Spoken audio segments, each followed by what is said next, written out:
A primeira vez que ele pediu um vídeo, eu achei normal. Na quinta, senti o nó no estômago. Eu conheci o Gabriel num aplicativo, desses de namoro, há uns 8 meses. Eu estava num momento meio carente, morando sozinha pela primeira vez, tentando terminar a faculdade e lidar com uma separação difícil. Ele apareceu mandando uma mensagem simples, nada forçada, nada de cantada. Falava bonito, com calma e parecia educado demais, sabe? Era o tipo de cara que te escuta até o fim antes de responder. E quando respondia, parecia entender tudo. A gente começou a conversar todo dia. De manhã ele mandava bom dia com café e emoji. À noite falava que não dormia se eu não respondesse. No começo parecia bobo, mas me dava uma sensação de companhia. Eu chegava da aula cansada e ele já estava lá perguntando como foi, mandando foto da comida, do cachorro, do computador ligado. A rotina começou a girar em torno dele sem eu perceber.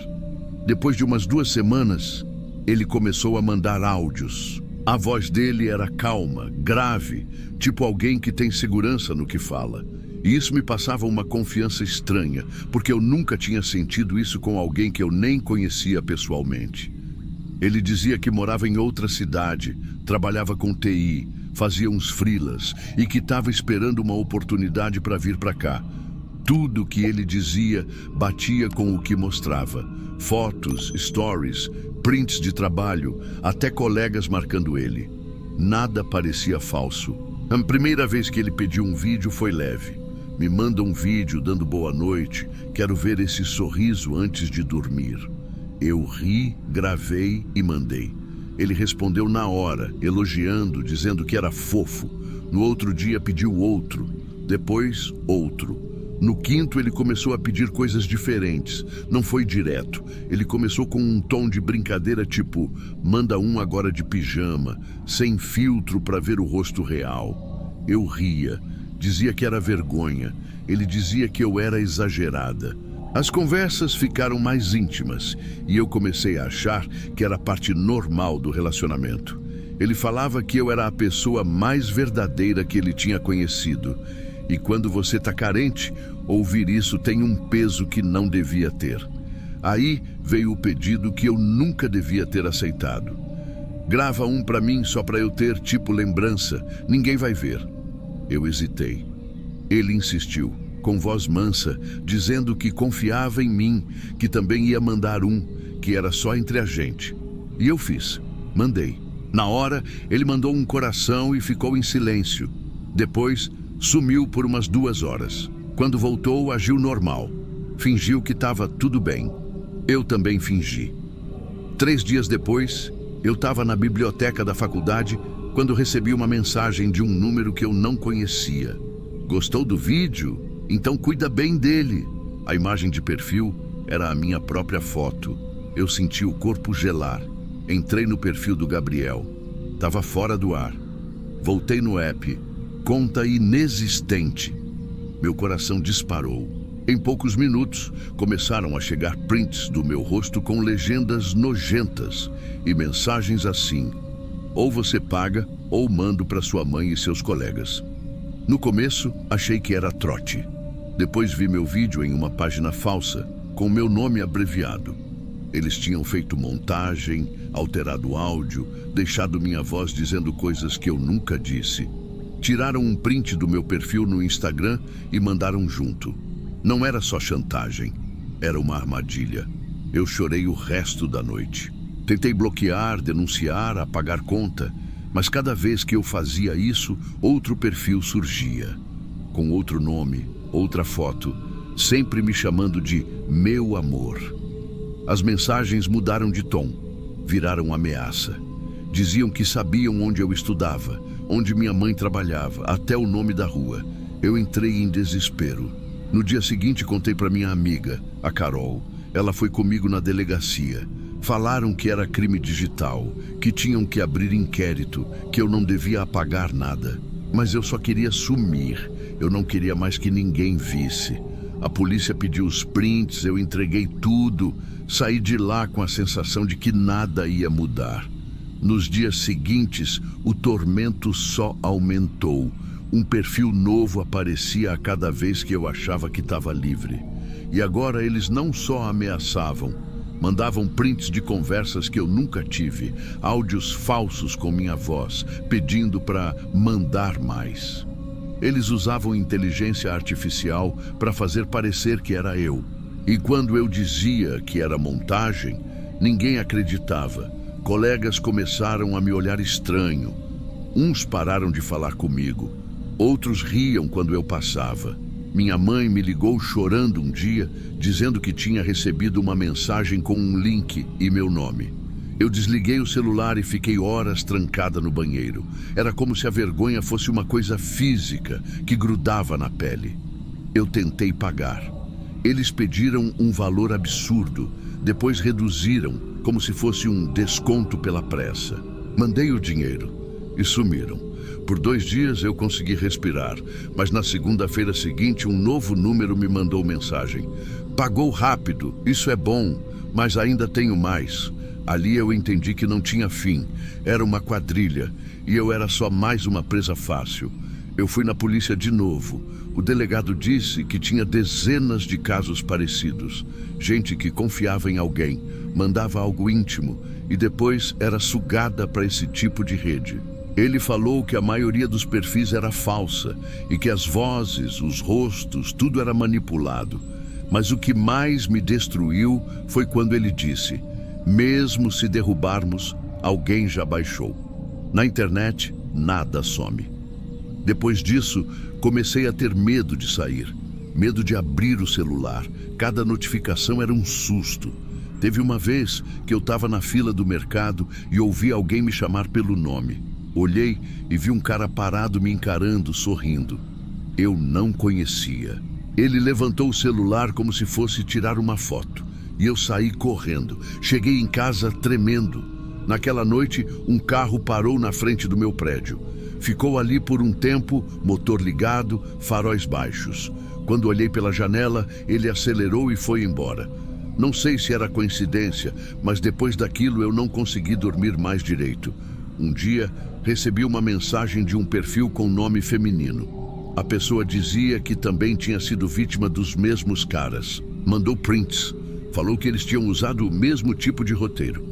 Sedução, confiança, pedidos leves, até chegar na chantagem. Ela me mandou o nome de um grupo no Telegram com dezenas de vítimas. Entrei. E ali percebi que o que aconteceu comigo era quase um padrão. Tinham meninas do país inteiro. Algumas tinham perdido o emprego, outras tentaram mudar de nome. Uma delas disse que o namorado terminou por causa das montagens. Outra falou que um dos chantagistas apareceu pessoalmente na cidade dela. E todas tinham a mesma sensação, de que estavam sendo vigiadas. Eu comecei terapia. Demorou um tempo até eu conseguir falar sem chorar. A psicóloga dizia que o trauma era real, mesmo sem toque, porque o abuso psicológico deixava o corpo em alerta o tempo todo. Eu acordava no meio da noite achando que tinha alguém no quarto. Comecei a deixar fita na câmera do notebook, desinstalar aplicativos, mudar de chip, apagar fotos antigas. Mas nada fazia eu me sentir limpa de novo. Uns 2 meses depois, consegui trocar de cidade. Fui morar com uma tia no interior, deletei todas as redes. Mas às vezes, quando eu estou sozinha, ainda sinto o celular vibrar e o coração dispara como se fosse eles. É automático. Parece que meu corpo ainda lembra. Teve um dia que eu entrei no site da faculdade antiga para resolver a papelada do diploma e uma foto minha apareceu no canto da tela. Era a foto que eu mandei no primeiro vídeo. Por algum motivo, alguém usou como perfil num fórum. Eu entrei em pânico, saí do site, fechei tudo, mandei e-mail para tirar, mas nunca responderam. Até hoje não sei se tiraram. O mais irônico é que, até o fim, eu nunca soube quem era o Gabriel, nem se esse era o nome dele. Talvez fosse uma mulher, talvez fosse um grupo. O jeito como ele falava, o tempo que ele demorava para responder, o tipo de linguagem, tudo parecia estudado, como se ele soubesse o que eu queria ouvir antes de eu mesma saber. E agora, olhando para trás, eu percebo que era isso mesmo, um script. Uma armadilha emocional. Tem dias que eu ainda tento lembrar a voz dele para ver se reconheço em algum lugar, mas parece que o som foi apagado. E isso me assusta mais do que tudo, porque significa que ele pode estar falando comigo agora, com outro nome, outro rosto, outra foto, e eu nunca saberia. Eu aprendi a desconfiar até de elogio, a pensar 10 vezes antes de mandar qualquer coisa. Mas a verdade é que o estrago já foi feito. Eles não só roubaram minhas imagens, roubaram a forma como eu me vejo. Hoje, quando olho no espelho, não vejo mais uma pessoa. Vejo uma tela. Às vezes, quando vou dormir, o celular pisca. Uma notificação qualquer, dessas que aparecem sem som. E eu fico alguns segundos parada, olhando para a luz acesa, tentando criar coragem para abrir. Porque no fundo, eu nunca sei se é o trabalho, um amigo, ou se é ele de novo. Já faz quase um ano. Mas tem coisa que o tempo não limpa. Esses dias, recebi uma ligação de número privado. A voz era masculina, mas fraca, meio distante, com barulho de fundo. Ele disse: "Oi, sumida, você trocou de cidade, né? Fica tranquila, a gente ainda se fala." Eu desliguei na hora. Desde então, não atendo mais número que eu não conheço. Mas toda vez que o telefone toca, mesmo que seja só engano, eu sinto o mesmo nó no estômago da 5ª vez que ele pediu um vídeo.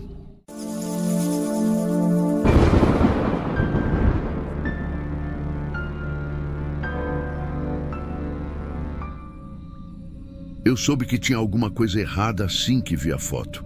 Ele estava dentro de um caixão, com as mãos cruzadas, o rosto limpo demais, o cabelo arrumado, sem uma marca. Só que o olhar era o mesmo. Era o Diego, ou parecia ser. A mensagem veio com uma legenda: "Nos despedimos amanhã." Eu congelei. A gente tinha brigado 3 dias antes. Coisa de cobrança, de dinheiro, de promessa quebrada. Ele tinha sumido do nada, apagado o perfil, o número, tudo. E aí, do nada, essa foto. Eu conheci o Diego num aplicativo no fim de 2021. Ele era aquele tipo de cara que falava tudo do jeito certo, do jeito que você quer ouvir.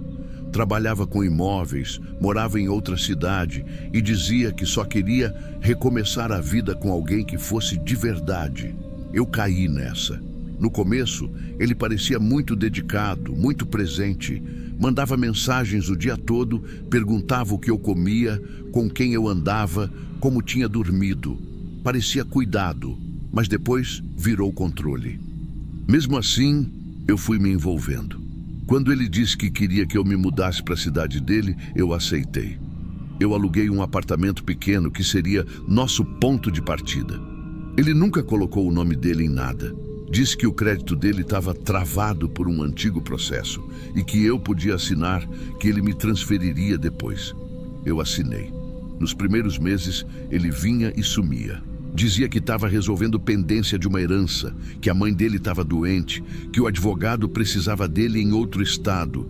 Eu acreditava, até que comecei a perceber uns buracos nas histórias. Um parente diferente a cada semana, uma empresa que mudava de nome, mensagens que sumiam. A última vez que a gente se viu, ele estava nervoso. Falava sem parar de gente perigosa e de dívidas que não eram dele. Disse que se acontecesse alguma coisa, para eu não atender ninguém que perguntasse sobre ele. 3 dias depois sumiu. A família dele, ou o que eu achava que era a família, me mandou mensagem. Uma mulher dizia ser irmã dele. "O Diego morreu", ela escreveu. "O velório é amanhã." Eu fiquei sem chão. Fui para o banheiro e comecei a tremer.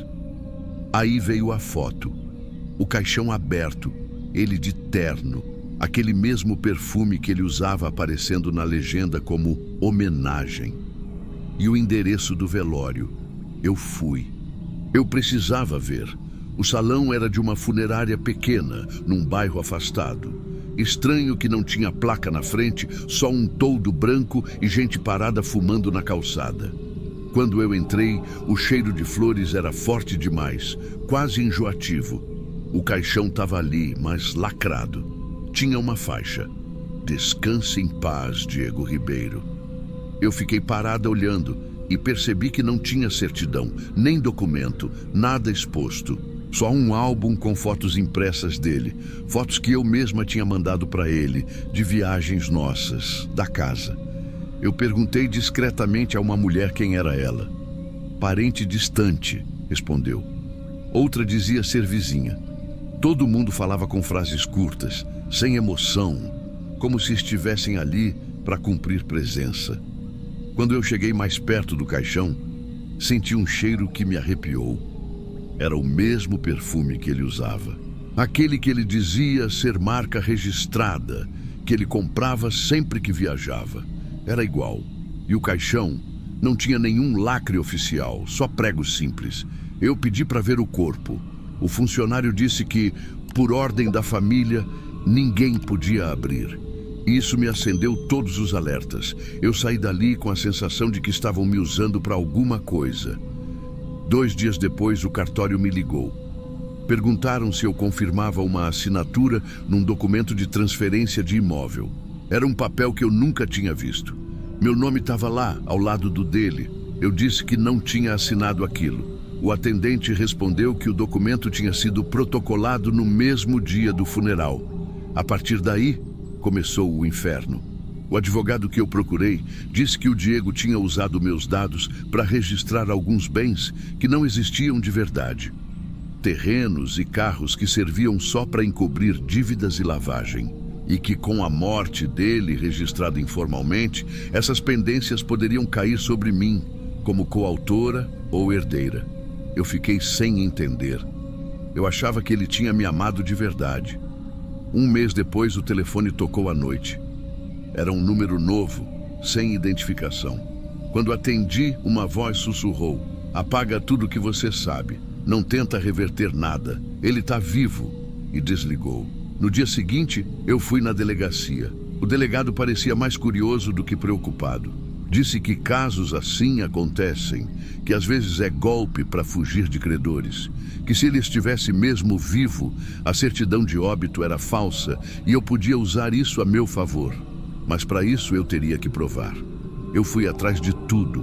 Contas, registros, prints, conversas, só que as contas dele tinham sumido. O CPF constava cancelado por óbito e o endereço da suposta família era falso.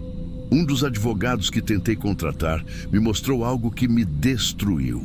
Havia um processo aberto com o nome dele, alguns anos antes, com outro sobrenome, outra cidade e a mesma foto. Ele já tinha feito isso com outra pessoa. Morreu, reapareceu e sumiu de novo. Aos poucos, o que parecia coincidência virou certeza. O funeral inteiro tinha sido armado. O corpo dentro do caixão provavelmente nem existia, ou era de outra pessoa. A certidão era falsa, feita para dar base legal à transferência dos bens. E eu fui usada para assinar tudo como companheira. Ele me deixou o rastro. Contas abertas no meu nome, contratos com assinatura falsificada e uma dívida de aluguel que nunca foi paga. Quando tentei encerrar o contrato, o dono do imóvel me disse que o marido já tinha passado lá antes para pegar as chaves. Eu ainda tentei achar ele. Entrei em grupos, procurei nos perfis antigos, mandei mensagens para gente que dizia conhecer. Até que um dia, uma amiga me mandou um print de uma postagem num grupo de classificados de outra cidade. Era ele. Mesmo rosto, mesmo sorriso, outro nome. Eu escrevi. Mandei uma mensagem simples: "Você me enterrou viva." Ele visualizou e bloqueou. Uma semana depois, alguém deixou um envelope no portão do meu prédio. Dentro tinha uma folha com cópia de um contrato de transferência e uma frase escrita à mão: "Você também assinou." Desde então, eu vivo com medo de abrir correspondência. Todo documento me dá enjoo. Os advogados dizem que ele provavelmente fugiu para fora do país e que para abrir um processo seria caro e demorado. Disseram também que, tecnicamente, ele é um morto e que processar um morto é quase impossível. Eu perdi tudo o que tinha investido. E o que ficou foi uma coisa pior: a sensação de que o funeral dele foi o meu. porque o Diego, ou seja lá quem ele era, apagou tudo o que existia de mim. Hoje eu só falo sobre isso para alertar, porque ele não me enganou com palavras bonitas, nem com gestos românticos. Ele me enganou com algo muito mais simples. Um nome, um caixão e uma assinatura. E é assustador pensar que, num papel, ele ainda está morto. Mas eu sei que ele anda por aí, usando outro nome, outro perfume e talvez planejando o próximo funeral.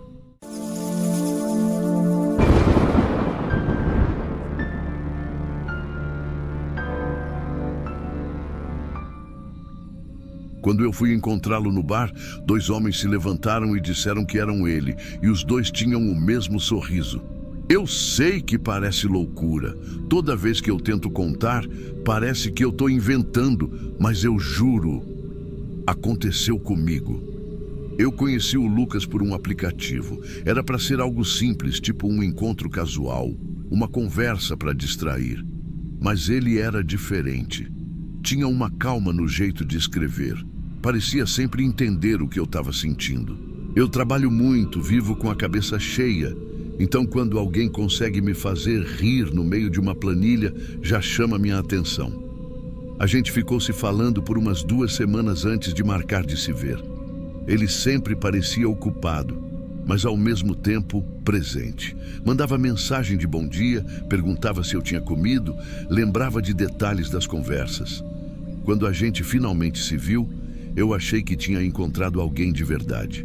Ele era igualzinho às fotos, talvez até mais bonito pessoalmente. Educado, tranquilo, com aquele tipo de sorriso que parece conhecer seus defeitos e gostar mesmo assim. Só que, depois daquele primeiro encontro, ele desapareceu. Foram uns 3 dias sem sinal. Nem visualizava as mensagens. Eu pensei que ele tinha desistido, que era mais um desses caras que somem sem explicação. Aí, no 4º dia, ele reapareceu como se nada tivesse acontecido. Disse que o celular dele tinha caído na água, que estava resolvendo coisas da família. A gente voltou a se falar e foi ficando mais intenso. Ele começou a me ligar à noite, fazer planos, falar de viagens, de morar junto. Tinha uma segurança estranha nas palavras, como se já tivesse ensaiado aquilo. Teve um dia que ele falou que queria me ver de novo, e a gente marcou de se encontrar num bar novo que tinha aberto no centro. Eu cheguei primeiro. O lugar estava cheio, meio barulhento, mas agradável. Quando ele entrou, eu levantei a mão para acenar, e foi aí que aconteceu. 2 homens se levantaram, um do lado esquerdo do salão, outro mais profundo, e os 2 olharam direto para mim. Eu lembro de travar. Os 2 eram iguais, mesma altura, mesmo cabelo, mesma barba por fazer, o mesmo casaco jeans que ele usava no dia que a gente se conheceu. Os 2 sorriram, o mesmo sorriso. Eu fiquei parada, sem saber para onde olhar. O primeiro veio em minha direção, o segundo também. Um deles falou primeiro: "Você tá linda." O outro, segundos depois: "Desculpa o atraso." As pessoas ao redor começaram a reparar. Eu não sabia o que dizer. Um dos garçons ficou olhando, meio curioso, porque parecia uma pegadinha.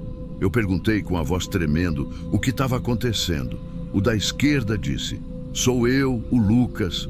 O outro respondeu igual: "Sou eu, o Lucas." Foi aí que eu percebi que não era coincidência. Os 2 sabiam coisas sobre mim. Os 2 citaram o mesmo restaurante que a gente tinha comentado por mensagem, o mesmo nome do meu cachorro, até o mesmo apelido que eu usava na faculdade. Eu saí do bar antes que aquilo piorasse. Naquela noite, eu recebi uma mensagem de um número novo. Desculpa o susto, era um amigo meu, ele quis me zoar. Mas o perfil do aplicativo ainda estava ativo. E a localização dele, quando eu olhei, mostrava a poucos metros. No dia seguinte, eu bloqueei o número. Passei uns dias tentando seguir a vida, mas não deu. Um colega do trabalho me chamou para ver uma notícia. um homem com o mesmo nome, mesma foto de perfil que o Lucas, estava envolvido num caso de agressão numa cidade vizinha. Só que, na hora que a matéria foi postada, ele me mandava mensagem no WhatsApp, ao vivo. Era impossível. Eu procurei a polícia. Achei que alguém tinha roubado a identidade dele, que era alguma quadrilha. Só que quando dei o nome, o policial me perguntou qual dos Lucas eu estava denunciando. Disse que havia 2 boletins de ocorrência diferentes, feitos com o mesmo nome, o mesmo CPF, o mesmo rosto. Eu juro, nessa hora, eu fiquei tonta. Um dos registros era de um homem acusado de fraude em aplicativo de banco. O outro, de um sujeito que prestava depoimento como testemunha, do mesmo crime.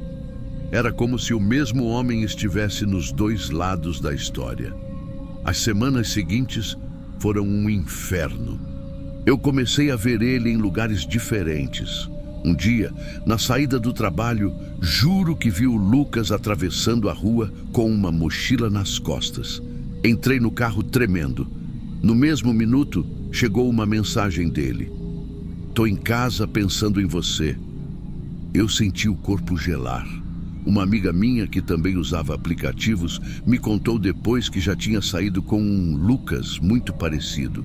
Mesmo rosto, mesmo jeito, mas outro sobrenome. Ela mostrou foto. Era ele. Ou melhor, era um dos 2. A diferença é que ela disse que ele usava um anel dourado e o meu não usava nada. Foi quando eu percebi que talvez não fossem só 2. Comecei a buscar mais. Fui atrás de redes sociais antigas, perfis com o mesmo rosto e nomes parecidos. Achei 4, todos com fotos diferentes, mas tiradas no mesmo tipo de lugar. Bares, cafés, ruas movimentadas. O que me assustou foi ver que cada perfil tinha amigos diferentes, comentários diferentes, até histórias diferentes. Um dizia ser engenheiro, outro designer, outro fotógrafo, mas todos tinham o mesmo sorriso. Um dia, eu recebi uma ligação da polícia. Disseram que precisavam que eu fosse depor. Um dos Lucas estava envolvido num processo de estelionato e usava meu nome em conversas. Quando cheguei lá, tinham fotos impressas sobre a mesa. 3 homens diferentes, mas iguais. A delegada me perguntou: "Qual deles você conheceu?" Eu respondi: "Todos." Ela não achou graça. As investigações mostraram que existia um grupo de irmãos, todos com sobrenomes diferentes, mas ligados a uma empresa de fachada. Eles se apresentavam como Lucas em cidades diferentes, usando o mesmo padrão de comportamento, mesmas mensagens, mesma aparência. O objetivo era confundir vítimas, criar álibis cruzados e, quando algo dava errado, dizer que estavam em outro lugar com outras testemunhas. E o pior, alguns registros mostravam que eles já faziam isso há anos. Naquele ponto, eu já estava sendo chamada para depor quase toda semana. Comecei a ser seguida. Um dia, saindo da delegacia, vi um carro preto estacionado na esquina. O motorista abaixou o vidro. E era ele, um dos Lucas. Ele só me olhou e sorriu. Não falou nada. Depois disso, comecei a ter medo de sair de casa. Pedi demissão do trabalho.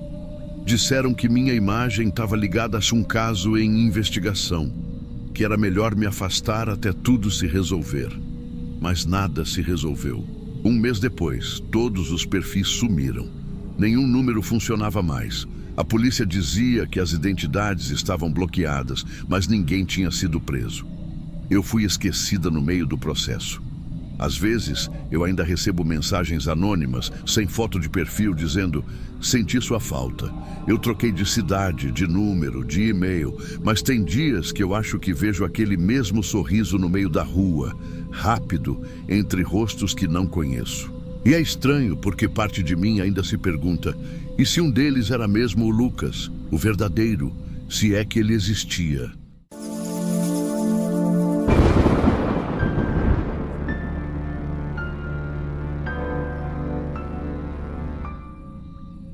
Eu disse que precisava de um tempo e ela ficou online por 6 meses sem dizer uma palavra. Eu terminei numa quinta-feira à noite. Não teve briga, grito, nada. Só aquele cansaço que vem quando as conversas começam a ficar automáticas, sabe? Quando o bom dia já não parece mais um bom dia. Eu disse para ela que precisava de um tempo. Ela ficou alguns segundos sem responder e depois escreveu: "Tudo bem, eu respeito." Foi simples assim. Eu fiquei olhando a tela esperando mais alguma coisa. Um porquê, a gente pode conversar, qualquer coisa. Mas não veio, e eu achei que tinha sido maduro da parte dela.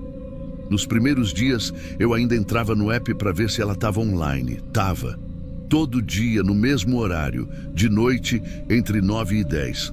Mas ela não falava comigo, nem curtia nada, nem postava. Só ficava online. No começo eu pensei que era coincidência. Depois virou costume. Eu abria o app só para ver o verdinho ali e fechava. Era tipo um jeito de matar a saudade sem precisar falar. Mas quando passou um mês e ela continuava fazendo aquilo, eu comecei a ficar desconfortável. Teve uma noite que eu mandei "Oi", ela visualizou, não respondeu e ficou online mais um tempo. Eu dormi mal naquele dia. Pensei que ela estava tentando me punir com silêncio, ou me testar, sei lá. Nos meses seguintes, a mesma coisa. Eu comecei a me sentir observado. Parecia que ela estava ali, só esperando eu falar algo. E o mais estranho é que o horário nunca mudava. Mesmo quando eu entrava de madrugada, nada. Mas entre 9 e 10, lá estava ela. Eu até cheguei a desinstalar o app por um tempo, mas reinstalei depois de 2 semanas. E quando abri, lá estava o status "ativo agora." 6 meses. 6 meses certinho. A gente nunca se encontrou pessoalmente. Era um namoro que começou num fórum de estudos, evoluiu para o app e acabou virando rotina. Chamadas de vídeo, desabafos, planos de viagem. Tudo ali, dentro de uma tela. Eu achava que conhecia ela de verdade, mas agora eu já nem sabia mais se ela era quem dizia ser. Um dia, eu resolvi encerrar isso de vez. Abri o app decidido a apagar a conversa. Mas antes, quis olhar o último áudio dela.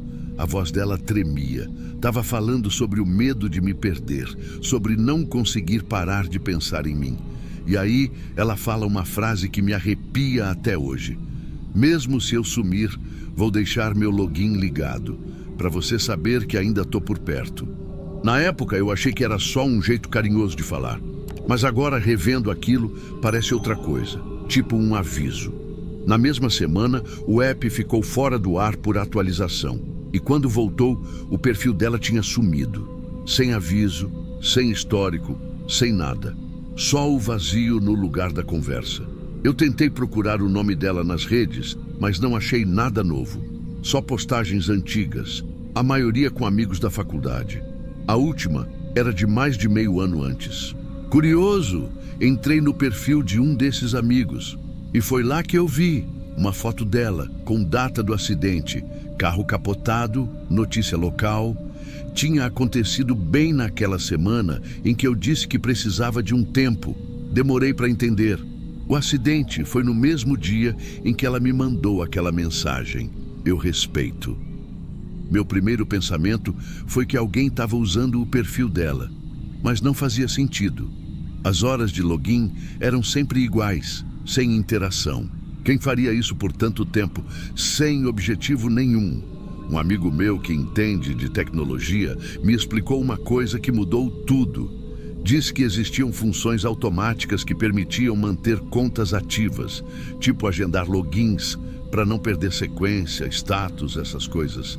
E que talvez ela tenha configurado isso sem perceber, tipo uma rotina de acesso.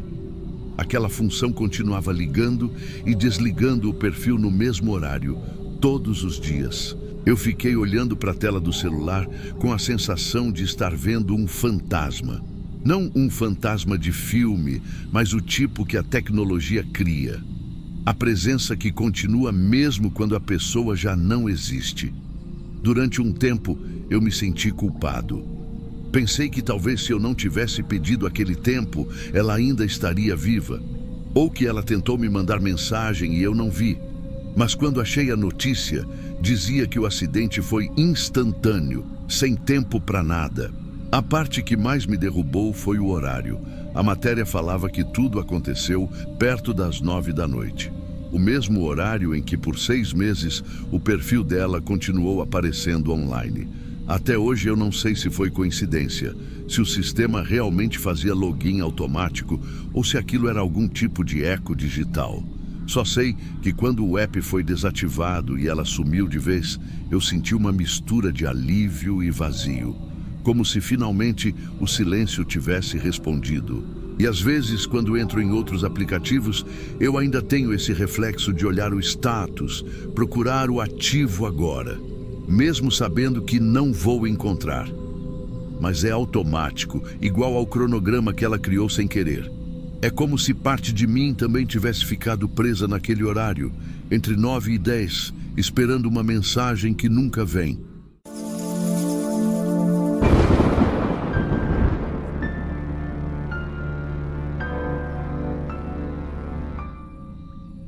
Ela me ligou chorando que estava a caminho. Eu fui ao aeroporto e vi 2 homens esperando por ela com malas. Meu nome é Rodrigo, tenho 26 anos e o que aconteceu comigo há quase 2 anos ainda me deixa com um nó no estômago toda vez que penso. Eu conheci a Camila num aplicativo de namoro. A gente começou conversando todo dia. Parecia uma pessoa normal. Trabalhava com eventos, morava em outra cidade e depois de uns 2 meses de conversa, já era como se a gente se conhecesse há anos. Ela falava do futuro, de como queria me ver, de como eu parecia diferente dos outros caras. Essas coisas que a gente escuta e quer acreditar. Ela dizia que ia vir para minha cidade para um trabalho e que queria me encontrar no aeroporto, tomar um café rápido antes de ir para o hotel. Tudo parecia tranquilo. Eu não desconfiei de nada, até porque a conversa dela sempre foi coerente. Mandava foto, áudio, vídeo, tudo real. O problema é que o real nem sempre é o que parece. No dia marcado, ela me mandou mensagem de manhã. Disse que o voo tinha atrasado, que estava exausta e que ia me ligar quando estivesse quase chegando. Às 4 da tarde, ela ligou chorando, dizendo que o taxista tinha cobrado caro demais, que estava sem dinheiro e que o celular dela estava quase sem bateria. Eu fiquei nervoso, claro. Disse para ela me esperar no desembarque que eu ia buscar. Quando cheguei no aeroporto, o estacionamento estava cheio. Eu estacionei longe e fui andando até o terminal com a mochila nas costas e a chave do carro na mão. O barulho era aquele normal de sempre, gente chamando, mala rodando, vozes de alto-falante. Mas quando olhei para o café onde a gente tinha combinado de se ver, o ar mudou. Não sei explicar bem, mas foi como se eu tivesse andado direto para dentro de um erro. Lá dentro tinham 2 caras sentados, um de terno e outro de jaqueta escura, com 2 malas grandes do lado. Um deles olhava direto para o portão de desembarque, o outro mexia no celular. A Camila não estava ali. Olhei para o relógio. Faltavam uns 10 minutos para ela chegar, teoricamente. Fiquei encostado num pilar, tentando não parecer nervoso. Foi quando o celular vibrou. Cheguei, me espera no café. Olhei de novo, e foi nessa hora que percebi. Um dos caras levantou e começou a andar, olhando para o celular também, como se tivesse recebido a mesma mensagem. Meu coração disparou. Escrevi rápido. Qual café? Eu tô em frente ao portão C. Ela respondeu. Tô indo aí, me espera sentado. Vou te achar. Só que ela não apareceu. Quem apareceu foram aqueles 2. Sentaram na mesa ao lado da minha. E o de terno olhou para mim como quem mede distância. O outro ficou mexendo no celular e rindo. Nessa hora eu percebi que minha mochila estava meio aberta. Dentro dela, minha carteira. Eu nunca deixava aberta. Nunca. Foi instintivo. Peguei e coloquei no colo, tentando agir normal. Mas meu estômago já estava embrulhando. Minutos depois, meu celular tocou de novo. Era ela, com voz trêmula, dizendo: Rodrigo, me ajuda, o hotel não aceitou meu cartão, tô sem dinheiro, preciso que você venha aqui. Eu perguntei onde ela estava. Ela disse o nome de um hotel ali perto e que estava com medo porque o bairro parecia perigoso. Eu olhei para os dois caras. Um levantou e começou a guardar as coisas. O outro fez um gesto rápido para ele, tipo um sinal, e saiu logo atrás. A ligação caiu. Fiquei paralisado por alguns segundos. Não sabia se era coincidência, mas dentro de mim algo dizia que não era. Mesmo assim, eu fui. Peguei o carro e dirigi até o endereço que ela tinha mandado. No caminho, ela mandou mensagem: "Tô te esperando na entrada." Chegando lá, vi uma mulher parada na calçada, de costas, com uma mala pequena. Mas quando eu estacionei e desci, ela virou. E não era a Camila. Era uma mulher que eu nunca vi na vida, de óculos escuros. E atrás dela tinha um carro com os vidros fechados.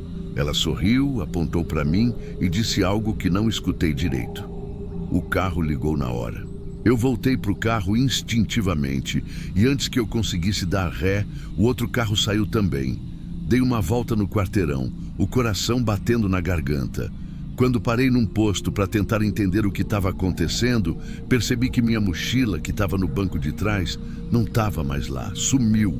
Demorei uns segundos para processar. A mochila, com meus documentos, cartão e uma pequena quantia de dinheiro, tinha desaparecido. Eles tinham levado enquanto eu estava dentro do café, provavelmente. O encontro era só a isca, a ligação, o choro, tudo ensaiado. Fiquei ali parado no posto, olhando para o nada. Um dos frentistas perguntou se estava tudo bem e eu só balancei a cabeça. Tentei ligar para ela, mas o número já não existia mais. Fui direto para a delegacia, registrei boletim, mas sem prova nenhuma. Sem câmera que mostrasse direito o rosto dela, o policial só disse: "Esses golpes estão virando moda. A gente avisa, mas o povo confia demais." Nos dias seguintes, fiquei meio sem chão. O banco bloqueou o cartão, fiz outro RG, mas o pior não foi a perda do dinheiro.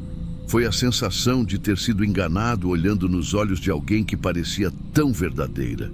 E o pior é que 2 dias depois, ela reapareceu. Mandou mensagem de outro número, fingindo que nada tinha acontecido. "Oi, sumido, tava sem celular, roubaram o meu, como você tá?" Eu respondi: "Sei quem você é." E ela visualizou e bloqueou na hora. Pesquisei o nome que ela usava, procurei foto inversa e descobri que a imagem era de uma mulher real, mas que morava fora do país. Ou seja, a Camila nunca existiu. O rosto era de outra pessoa, o perfil era falso, mas a voz, aquela voz era real. E era ela quem me ligava, quem chorava, quem pedia ajuda. Tinha emoção de verdade ali. Era profissional. Eu fiquei semanas tentando entender o porquê de tudo aquilo, até que um cara me mandou mensagem no Instagram. Disse que conhecia uma mulher igualzinha à Camila, que tinha sumido depois de um encontro. Ele mandou print da conversa, o mesmo padrão. Ela dizia que ia viajar, que estava animada para conhecer, que o voo atrasou, que estava sem bateria. E depois disso, sumia. Às vezes, o golpe era só roubo de mala. Outras vezes, envolvia sequestro relâmpago. E em todos, sempre apareciam 2 caras com mala. Demorei para conseguir voltar a confiar em qualquer pessoa. O aplicativo que a gente usava foi denunciado, mas nada aconteceu. A conta dela foi excluída, mas eu sei que ela reapareceu com outro nome.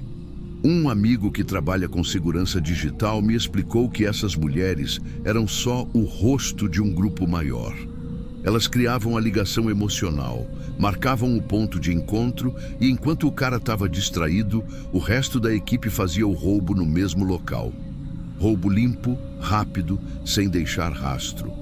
E se desse errado, o cara ainda era humilhado publicamente, porque ninguém acreditava que ele tinha sido vítima. Parecia só mais uma briga de casal. E foi isso que mais me marcou. Na hora que tentei pedir ajuda, quando percebi que tinham levado minha mochila, entrei de volta no café e pedi para olhar as câmeras. O segurança me olhou com desdém e disse: "Vocês dois discutindo lá fora, né? Achei que era namorado e namorada." Ninguém viu nada, ou fingiram não ver. Depois desse dia, eu nunca mais aceitei encontrar ninguém sem antes pesquisar tudo, absolutamente tudo. Aprendi que a confiança pode ser uma armadilha bem planejada e que o golpe emocional vem antes do golpe físico. Hoje, quando alguém fala que vai conhecer a pessoa da internet, eu sempre falo para ir com alguém junto, marcar em lugar público, não deixar nada na mesa. Porque por mais que pareça exagero, eu vi o que acontece quando você acredita demais.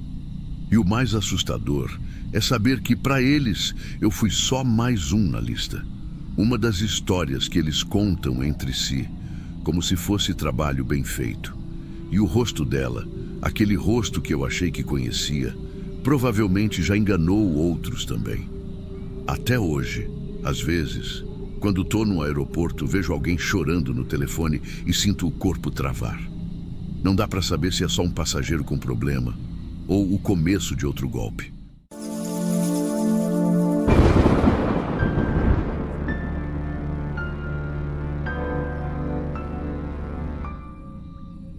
Eu nunca fui bom em conversar com gente de verdade. Depois que me separei, eu meio que desaprendi como funciona esse negócio de contato. Então, quando entrei num fórum de apoio para pessoas divorciadas, era mais para desabafar mesmo, sabe? Escrever e esquecer ali.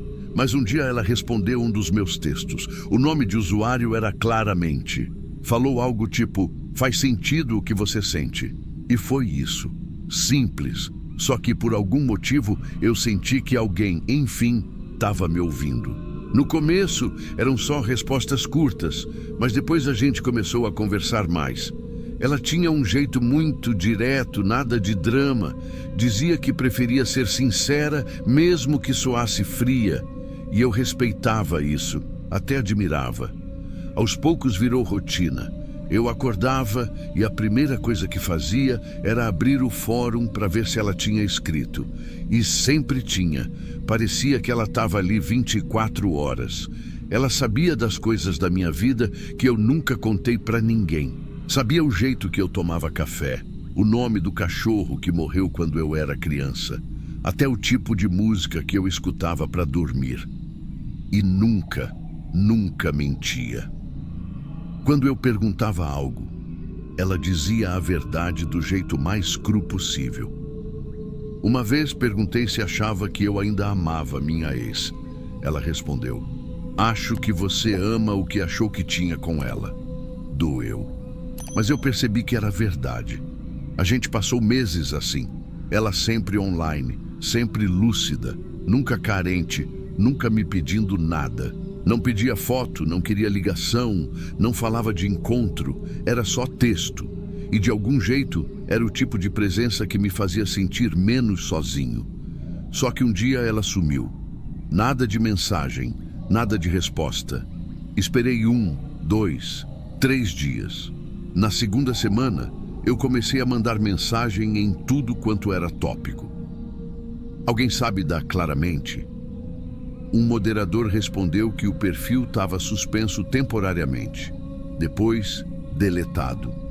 A sensação foi horrível, como se alguém tivesse morrido. Porque para mim, ela existia. Eu falava com ela mais do que com qualquer pessoa da minha vida. Eu até falava em voz alta às vezes enquanto digitava. Fiquei obcecado. Comecei a procurar qualquer rastro. Encontrei uns prints antigos de conversas e percebi umas coisas estranhas. O estilo de escrita mudava de um dia para o outro. Às vezes ela usava VC, outras vezes você. Às vezes colocava ponto final, outras não. Um dia escreveu, tá tudo bem contigo? E no outro, tá tudo bem com você? Pequenas diferenças, mas, sei lá, comecei a achar que talvez fossem pessoas diferentes. Quando comentei isso num grupo paralelo, um cara me chamou no privado. Disse que também falava com a Claramente, que ela tinha ajudado ele num período de depressão e que também tinha sumido sem aviso. Aí meu chão caiu. Não era só comigo, fui atrás. Entrei em contato com um ex-administrador do fórum. O cara tinha saído fazia meses, mas ainda respondia alguns e-mails. Ele confirmou o que eu já suspeitava, só que de um jeito pior. A Claramente nunca foi uma pessoa. Era um perfil mantido por um grupo de pesquisadores de comportamento digital. Eles faziam testes sobre interação emocional em ambientes virtuais. Cada integrante ficava responsável por turnos para responder usuários de forma empática, mas sempre com base em dados e protocolos. Nenhum deles fingia ser alguém real, mas também nunca diziam que não eram. E, tecnicamente, eu tinha aceitado participar. Nos termos do fórum, lá embaixo, tinha uma parte sobre monitoramento experimental de interações. Só que era escrito daquele jeito genérico, meio jurídico que ninguém lê. Fiquei dias tentando digerir, porque tudo o que eu tinha contado, tudo o que eu tinha sentido, era baseado em algo que nem existia. Várias pessoas tinham me ouvido, mas nenhuma delas era ela. E o mais estranho é que mesmo depois de saber disso, eu não conseguia sentir raiva. Porque em nenhum momento ela mentiu. Ela dizia que não era uma mulher comum, dizia que o propósito dela era ouvir e ajudar. Eu só nunca imaginei que ela falava sério desse jeito. Depois disso, eu parei de usar o fórum. Mas às vezes, quando estou mexendo no celular de madrugada e aparece alguma notificação antiga, parece que eu escuto o som do teclado, como se alguém ainda estivesse ali esperando eu escrever de novo. E eu fico pensando, se foram várias pessoas revezando para me ouvir, será que alguma delas realmente se importou? Ou será que era só mais um turno terminado, um relatório preenchido e fim do expediente?